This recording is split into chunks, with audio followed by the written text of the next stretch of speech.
From the rugged desert outside Yuma, Arizona, this is Outpost Outspoken. Outpost Outspoken is the official podcast of U.S. Army Yuma Proving Ground, which conducts natural environment testing of military equipment in Arizona, Alaska, and the tropics.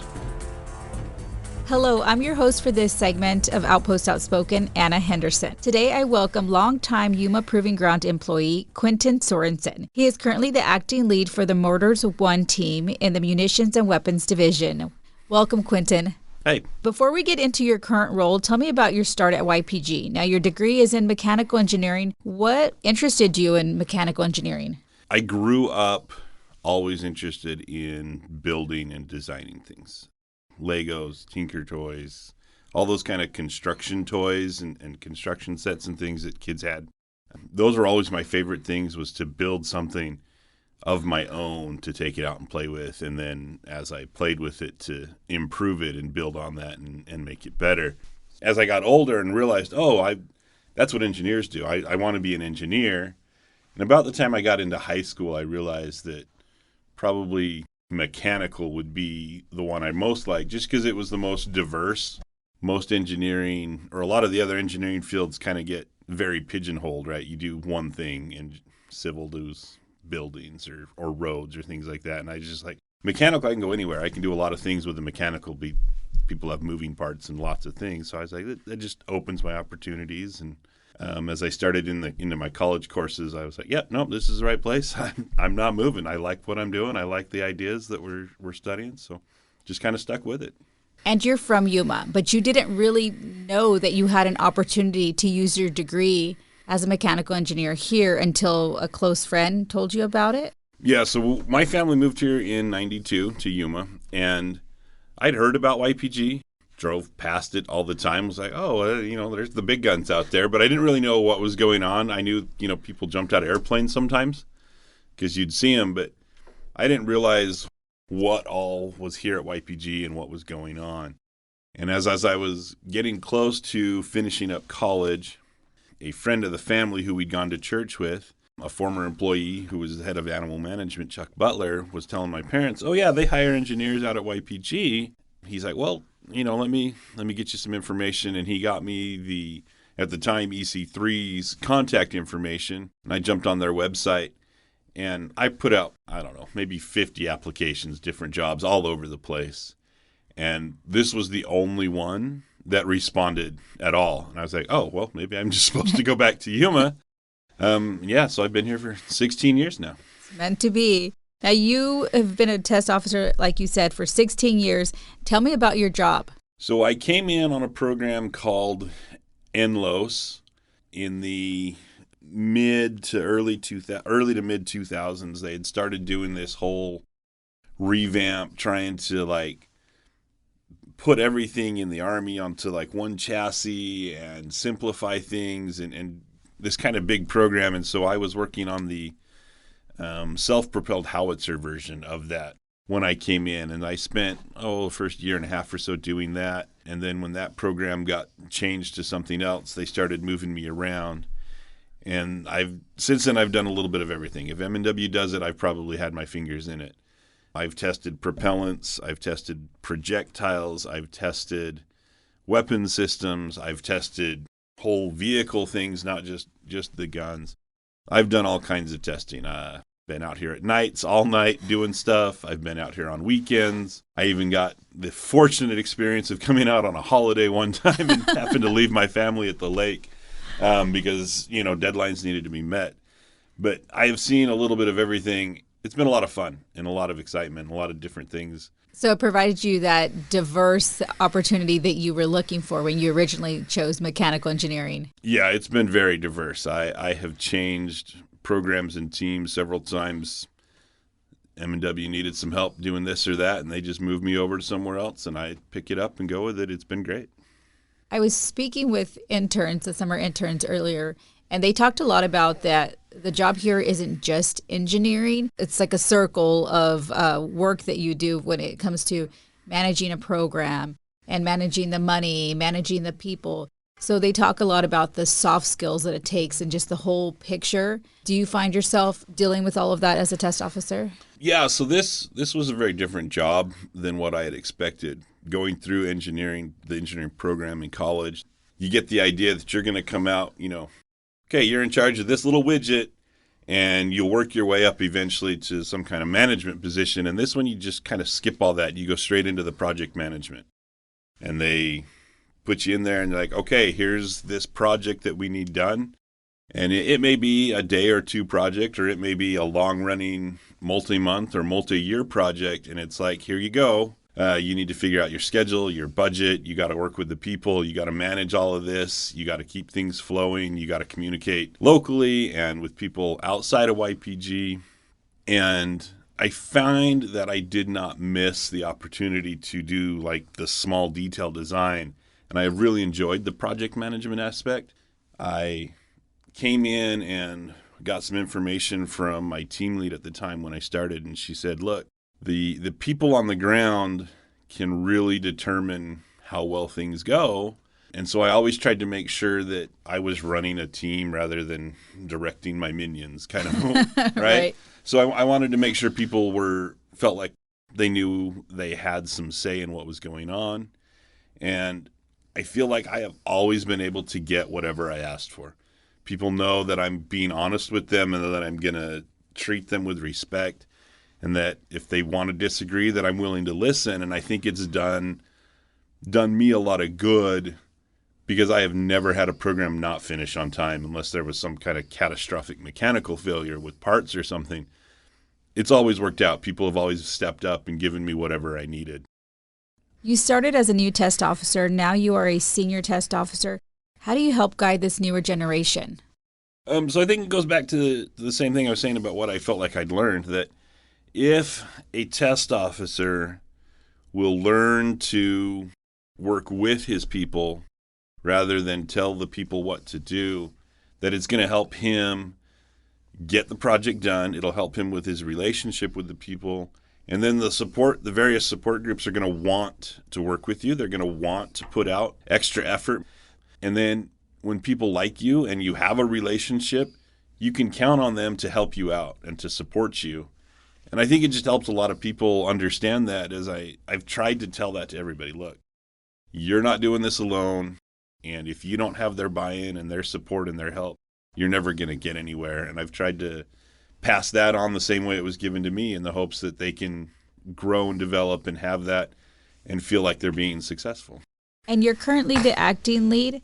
How has that been a change of pace, and what do you enjoy about being a lead? And I'm sure it kind of ties into what you just said. Yeah, it really does. It gives me, so I have been able to step back a little bit from me running a program and managing this project or that project, more to helping people manage their projects. I really enjoy the idea that I am helping other people grow and develop and build skills rather than just I'm handling this program for them.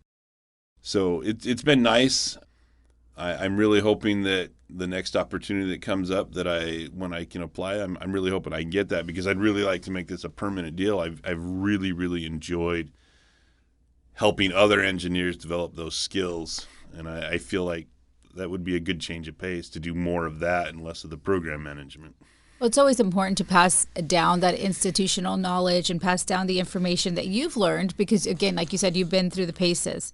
So switching it up a little bit, getting personal here, I want to mention, if somebody doesn't know this about you, that you are equally busy, if not more, outside of work, because you are the father of 9 kids. And between you and your wife, you make sure these kids are in tons of extracurricular activities. Tell me about your outside of work life. So, yeah, I have 9 kids, 2 sets of twins, and they definitely keep us busy. On top of just having 9 kids, a long time ago, we decided that we wanted to homeschool, and that has changed and evolved into the point where my wife now works with a whole bunch of other people who decided they wanted to homeschool and kind of has this big group. So, yeah, they keep us busy. It's exciting. Yeah, sometimes coming to work feels like taking a break because I know my wife is way busier at home with all of that. I want to ask you, how many times have you received a phone call that your wife was in labor while at work? Actually, Never. So we had 6 of the 9 since I've been working here, and it always worked out that it happened on like a weekend, or it was a scheduled C-section. So I never got the call like downrange. You need to come home now. So I kept hoping that would happen, that I could like, I'm out. See ya. Bye, everyone. Yeah, Nope, but no, it never happens. Quentin, thank you for your time. It was great talking to you. And thank you for everything that you do supporting the warfighter here at YPG. Yeah, no problem. Glad to be here. Hello, I'm Mark Schauer. After a career in the armed forces that included 8 overseas deployments, some veterans might feel they have served their country enough. For YPG pilot Scott Myers, however, retirement from active duty merely marked a different phase of service. The former Marine Corps and Navy pilot, who has worked here for more than a decade, wasn't satisfied with merely his demanding job. Looking for a chance to volunteer, he heard about the Civil Air Patrol. How did you first get involved with Civil Air Patrol? Well, career military guy, growing up in Tucson and later in Phoenix area. I was involved with sports, heavily involved with Boy Scouts and that sort of thing, and then which kind of spurred my interest in military. But CAP was mainly after I got out here. A buddy of mine, Chris Christian, who was a former NACATEC alumni like I was, test officer engineer, introduced me because he had a prior background in CAP. He ended up leaving to take another government position. And but he before he left, he and I went down to the local CAP unit, and I ended up liking it so much. Mainly the people. The people were just really nice people, and they're volunteers. I mean, they're volunteers, and so their heart's really in the right place. And so I thought that was really neat. And the missions are really cool because they're really focused on cadets. Leadership of the cadets, supporting that, and also aviation, and using aviation as a conduit for community service is really the big catalyst for me. So in a given year, how many cadets do you have at a certain time? I would say it ebbs and flows. It kind of diminished during the pandemic, of course, but it was really big before the pandemic, but after the pandemic, it's really grown back up again. What sort of things do you do with the cadets? You name it. A STEM is the first thing that comes to mind because they build rockets, they fly RC airplanes, they build cars, you name it, and they even do computer security type stuff where they compete. It's called Cyber Patriot, but they actually have competitions where they actually compete who can protect networks the best. You've been involved for some years now, so you've seen some of these cadets graduate from the program and enter the military or academies themselves. Yeah, I mean, but you name it, and I fly with a lot of them too because I get to know them when I fly with them, and I'd say the majority of them are probably middle school age group all the way up for seniors in high school, and some are in college. I mean, you name it, from folks, young kids that wanted to be attorneys, they wanted to be doctors and lawyers. Some want to be fighter pilots. Some want to do CAP and go on to do other things. But I'd say probably about half of the Civil Air Patrol cadets that I've met and talked to want to make a career out of the military. And a lot of them, some of them enlist. There's been some folks that have gone to SAR swimmer school, both in the Navy and that sort of thing. And there's been folks also that have gone on to the service academies and now flying F-16. So you name it, all it's a big spectrum of people because everybody's different. But yeah, it's a really good conduit for community service, both for the individual, for the STEM training, also for the aviation interest. It's all really good. I've done search and rescue missions with cadets too, and they do really well.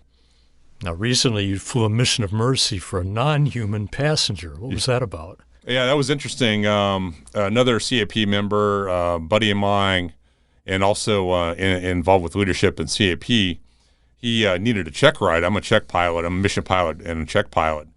And so we scheduled it. He had to get his check ride this month, and our plane was out for maintenance for a long time. And so we got the plane back, and so he wanted to fly with me Friday morning, so we scheduled that early in the morning, ideally because it's cooler. But anyway, we scheduled that mission, and I was going to do his check ride. But then he called me the next day and said that the current commander for the squadron is also involved with. He's a veteran, but they have a group of Raptor. Basically, they specialize in rehabbing Raptors. I mean, hawks, owls, eagles, you name it, and they do everything from I've heard the term hawkers. They do things like hunt with them, or just do demos. They'll do demos for like kids and that sort of thing. But anyway, this particular hawk, it's not a red-tailed hawk. It was another name for it. The name escapes me right now. But it was injured during the hurricane that came through up in Lake Havasu.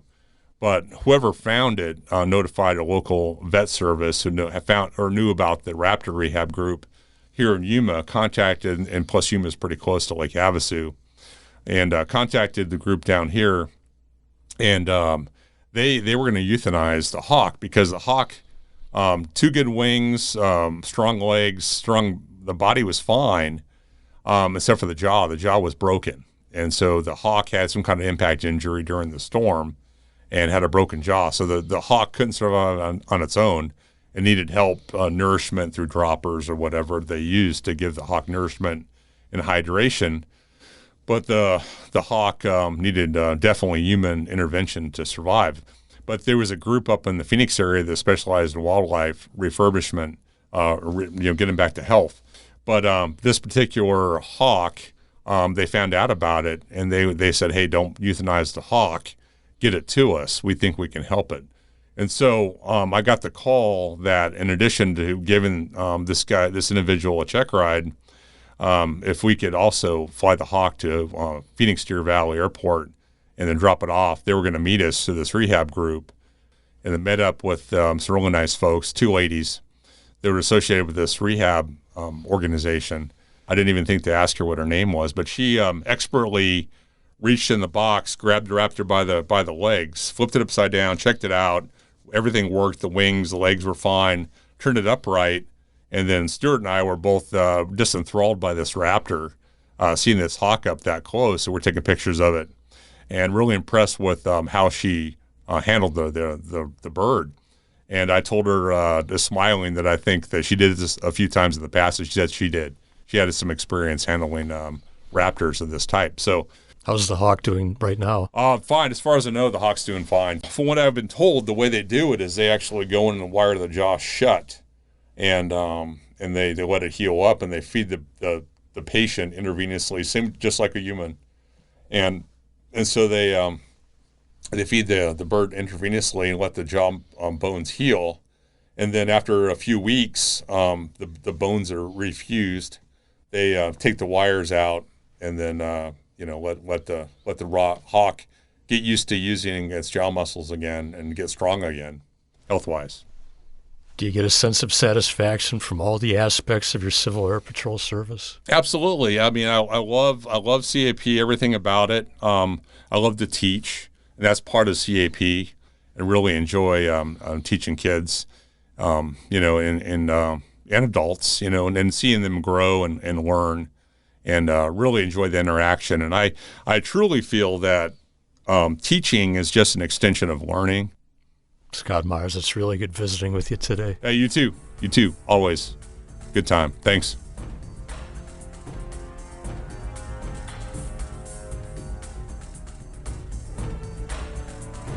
This has been Outpost Outspoken. Thank you again for listening. We'll see you next time from the forefront of Army transformation.